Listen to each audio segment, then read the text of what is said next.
You've learned more about AI in the last 12 months than you learned about marketing in the last 10 years.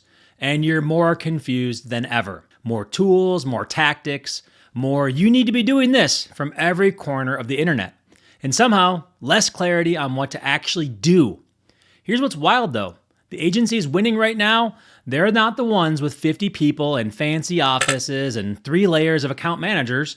They're the ones with 5 people, maybe 8.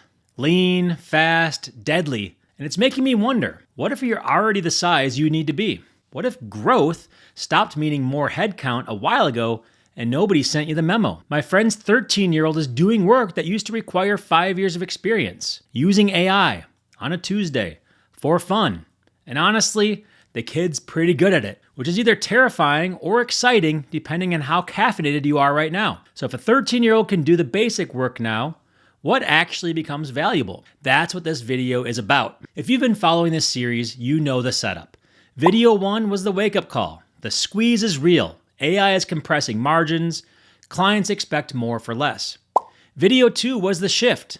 Speed is the new oil. Human in the loop is your moat. Small beats big now. This is video 3. This is what you actually do about it. And if you're new here, I'm Jeff Sauer. You might know the resume: 8-figure agency, Inc. 5000 5 times, 10,000 marketers trained, all that stuff. But here's why that matters for this video. I've been through waves before. The search wave, the social media wave, the programmatic wave, the attribution wave.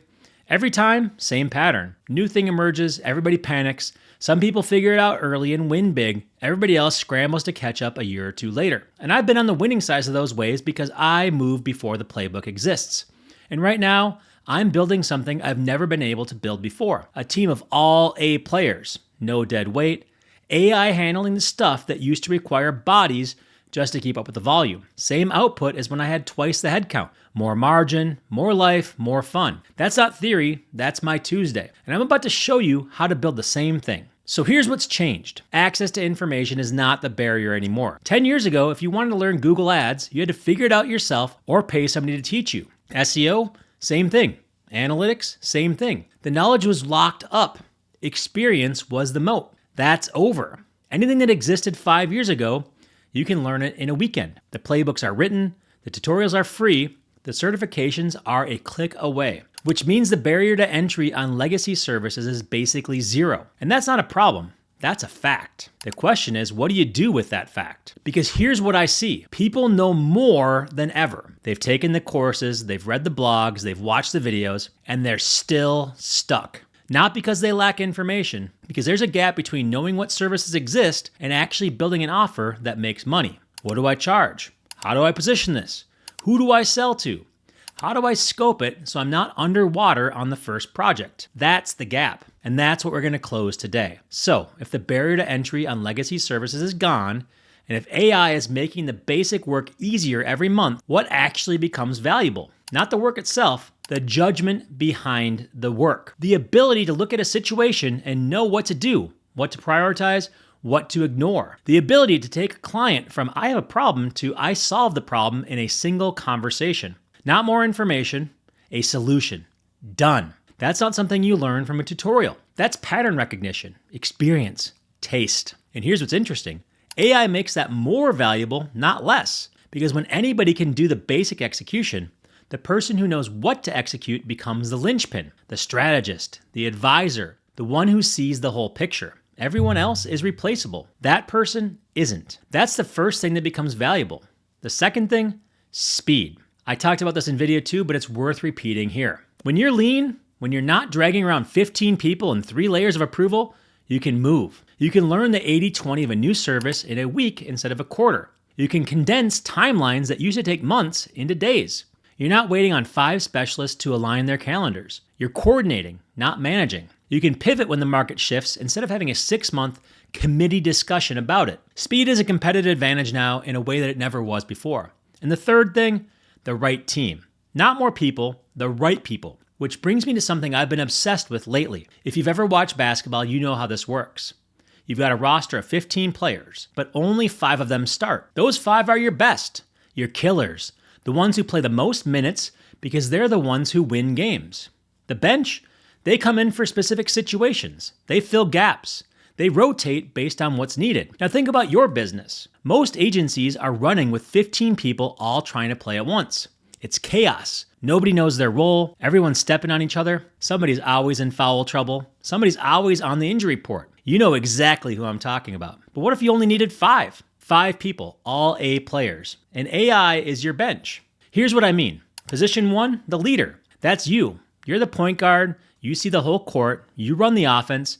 You make the calls. This can't be replaced. This is leadership, vision, the thing that makes your business yours. Position 2, your delivery person. The one who builds the thing, the implementation, the stuff that actually has to work. AI helps here a lot, but the judgment call, this is right versus this is going to break, that's still human. Position 3, your people person. Client relationships, team culture, the human connection that AI can't replicate. This is your meaning maker. Position 4, your project person. Gets stuff done, keeps things moving, coordinates instead of manages. This is where AI helps the most. One great project person plus AI tools equals what used to take 3 project managers. Then position 5, your sales and marketing person. Puts points on the board, fills the pipeline. AI helps with research, outreach, content, all the prep work. But reading the room, building trust, closing, that's human. 5 positions, 5 A players. AI, it's your bench. The bench comes in for specific jobs, rotates based on what's needed, handles the repetitive stuff that used to eat up your starter's time. You don't need 15 humans on the roster anymore. You need 5 killers and a deep bench of AI tools. That is the new model. Now here's why I'm so fired up about this right now. This moment, early 2026, is a window. And it's not going to stay open forever. 3 things are happening at the same time. First, there's a talent flood. Big tech has been laying off people for 2 years now. Incredible people. A players, the kind of people you never could have hired before because Meta or Google or Amazon was paying them $400,000 a year to stay put. They're available now. And a lot of them don't want to go back to big corporate.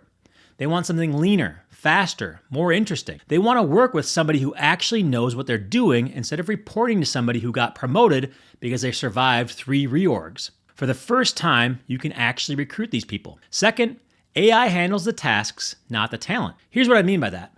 An A player is somebody who goes above and beyond. Always has been, regardless of the task they're doing. A B player meets expectations, does what they're told. A C player doesn't even hit expectations. You know the type. You've managed the type. You've probably fired the type. AI doesn't replace A players. It frees them. All that repetitive work, the research, the first drafts, the data pulling, the stuff that used to eat up your best people's time, now AI handles it. Which means your A players can focus on A player work. And you don't need to hire B and C players just to keep up with the volume anymore. Third, having a margin lets you pay better. When you're not spending money on 15 salaries, you have margin. When you have margin, you can pay your starting 5 what they're actually worth, which means you attract better talent, which means you deliver better work, which means you can charge more. It's a flywheel. Sam Altman said that he believes we'll see a one-person billion-dollar company in the near future. Now, I don't know if that's hype or prophecy. Frankly, I don't want to run a billion-dollar company. Sounds exhausting. I've got a basketball team to coach. But I do know this, the floor on what a small team can accomplish just got raised dramatically. These 3 things together, A player talent available, AI freeing up their time, margin to pay them well, this is the window. But here's where most people get stuck. They see the window, they get it intellectually, and then they ask, okay, but what services do I actually offer? What do I charge? How do I position myself against everybody else chasing the same thing? The starting 5, it doesn't pay for itself. You need offers that generate the margin to fund it. In the last 2 videos, I gave you a list of 99 services that are taking over in 2026. And if you commented services on this or any of the videos, you've got that list now. But having the list isn't enough. You need to know which of those 99 services actually fit your skills, your clients, and your positioning. You need the system, not just the information. And that's what I built the blueprint for. So let me tell you exactly what the blueprint actually is. It's a workshop where we go deep on everything I've been talking about in this series.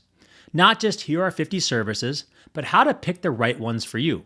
How to price them so you're not leaving money on the table or underwater on the first project. How to position yourself so clients see you as the expert, not a commodity. How to scope and sell these offers without feeling like you're making it up as you go. The methodology behind this is something that I've been teaching for years. I even wrote a book on it called Service Stacking, which you can see right over there. But the blueprint takes that methodology and applies it to this moment, these services, this window. It's not more information to add to your folder of stuff that you'll get to eventually. You know the folder. We all have the folder. The folder is where good ideas go to die. This isn't that. It's activation. It's going from I understand what's happening to I built the thing. If you're serious about this, if you want to actually build out your starting five and the offers that fund it, comment blueprint below. I'll send you the details on the workshop, what we cover, and how to get access. This is the step for people who are done collecting and ready to build. Make sure you comment blueprint, and I will see you there.